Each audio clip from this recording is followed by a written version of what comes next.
Olá, sou Maria do Carmo, aluna do curso de licenciatura em Matemática à Distância da UFBA pela Universidade Federal da Bahia.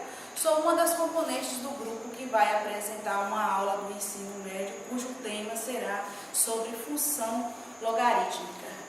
Então, vamos ver algumas utilidades das funções dos logaritmos. Os logaritmos, eles surgiram para simplificar os cálculos na matemática. Então, cujos princípios básicos é reduzir as operações. Então, vamos ver a definição de função logarítmica. Toda função definida pela lei de formação f de x igual a log de x na base a, com a diferente de 1 e a maior que 0, é denominada função logaritmo de base a. Nesse tipo de função, o domínio é representado pelo conjunto dos números reais maiores que 0 e o contradomínio o conjunto dos reais. Exemplos de funções logarítmicas. No primeiro exemplo, temos uma função onde f de x é igual a log de x na base 2 com a igual a 2. Ou seja, a base a ela é maior que 1. No segundo exemplo, f de x igual a log de x na base 1 meio, a é igual a 1 meio. Ou seja, a está entre 0 e 1. Na primeira função, quando a base ela é maior que 1, ela é uma função crescente. Quando a base está entre 0 e 1, ela é denominada uma função decrescente. Então, para o estudo da função logarítmica, é necessário um conhecimento prévio que a função logarítmica é a inversa da exponencial. Então, o meu colega Alexandre ele vai dar continuidade.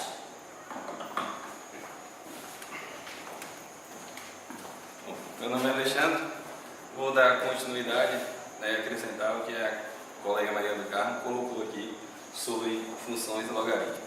Tá?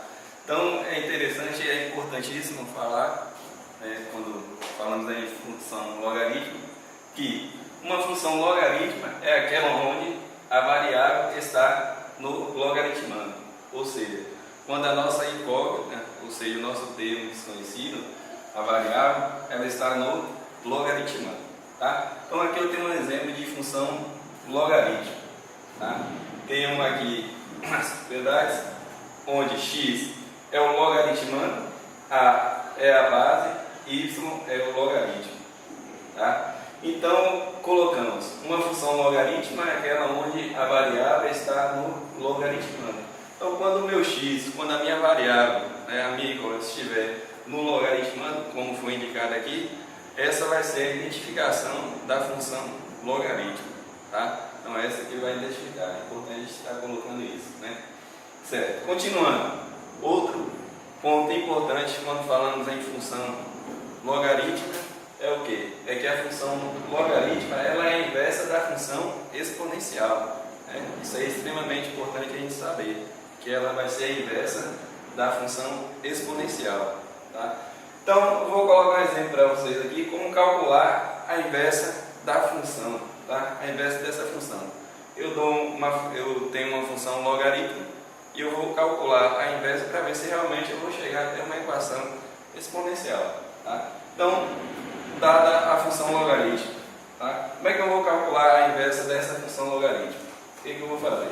Eu vou fazer o seguinte, eu só vou substituir, tá? Trocar x por y. Onde tiver x eu vou colocar y e onde tiver y eu vou colocar x, como está exposto aqui no exemplo. Tá? Onde tinha x, coloquei y, onde tinha y eu coloquei x. Tá? Utilizando a propriedade do logaritmo, tá? Eu vou chegar aonde? Eu vou chegar a y é igual a 2 elevado a x, ou seja, uma função exponencial. Tá? Então, fazendo a inversa da função logarítmica, eu chego até a função exponencial.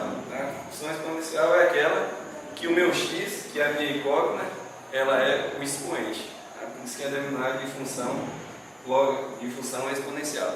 Então aqui a gente demonstrou que realmente a função logarítmica é o inverso da função exponencial. Tá? Para completar, a colega Josiane vai falar um pouquinho sobre o gráfico da função logaritmo. Tá? Olá a todos, assim como o colega Alexandre falou, vou dar continuidade ao assunto, falando para vocês sobre os gráficos da função. Tá? Existem dois casos para o gráfico da função. Existe o gráfico crescente e decrescente. Para A maior do que 1, temos o gráfico da seguinte forma, de uma função crescente. Ou seja, sempre que A for maior do que 1, teremos uma função crescente. Temos aqui a função g de x igual a log A de x. Ou seja, g de x é igual a log de x na base A, onde esse A é um valor maior do que 1, tornando assim uma função crescente.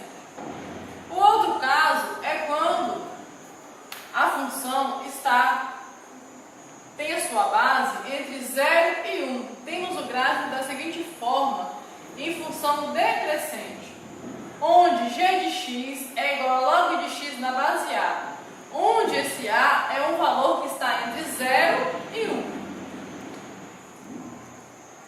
Vamos dar alguns exemplos práticos de como calcular os gráficos da função crescente e decrescente. O primeiro caso é de uma função crescente, onde temos a função onde y é igual a log de x na base 2. Atribuindo valores para x, como 1/8, 1/4, 1/2, 1, 2, 4 e 8, iremos jogar na função logarítmica para achar o valor de y. Então, vamos substituir aqui um caso.